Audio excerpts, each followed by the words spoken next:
Hi, I'm Rick, and you're in the Whiskey Zone, where we celebrate the spirit of the spirit.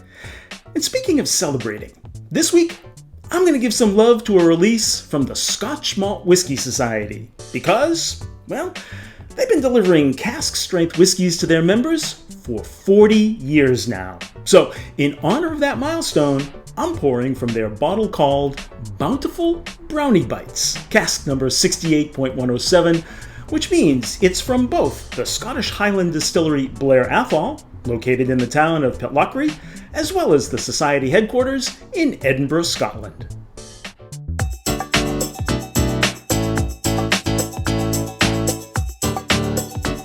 In my opinion, when you're a member of the Scotch Malt Whisky Society, which I happen to be, the only thing better than buying one of their releases is being able to buy it in person in Scotland, which I was fortunate enough to have the opportunity to do recently when I visited the Society's Bath Street Members Tasting Room in Glasgow. As I mentioned before, the numeric code the Society uses signifies where the whiskey came from and how many casks the Society has bought and bottled from that distillery so far. You can find a complete list of the Society's codes under the Resources tab on the Whiskey Zone website. This 14-year-old single malt was distilled on the 22nd of February in 2008 and bottled at 53.8% ABV.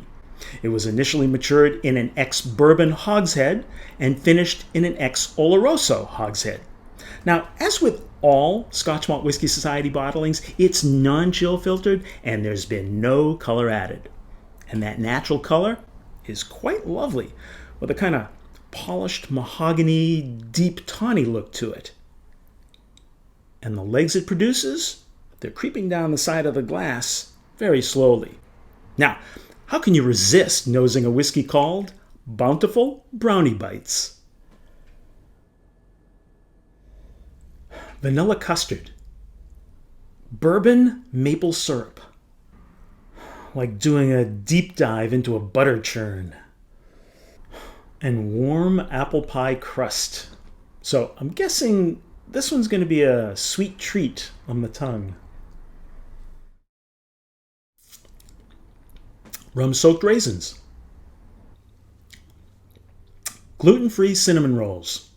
Actually, it tastes like regular cinnamon rolls, but since I have to eat gluten-free, I thought I'd throw a plug in there. And molasses cookies. Okay, so let's try adding some water.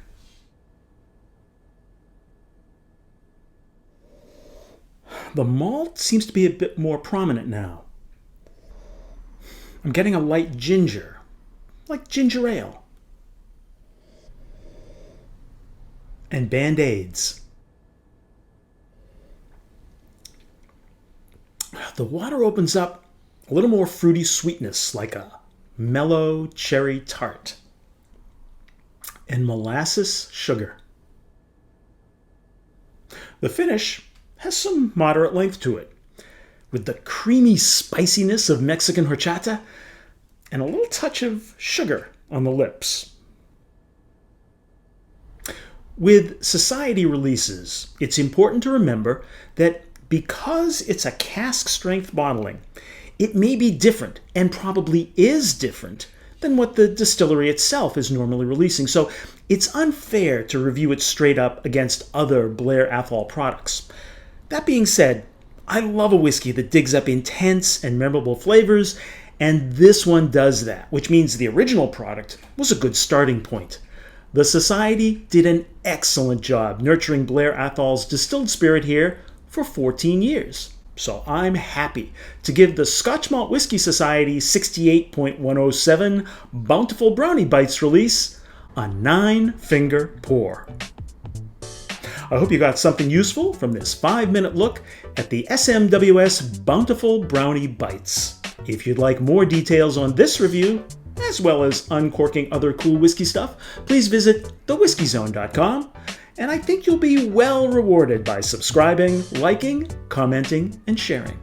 So until next time, drink smart, stay safe, and we'll see you again in the Whiskey Zone.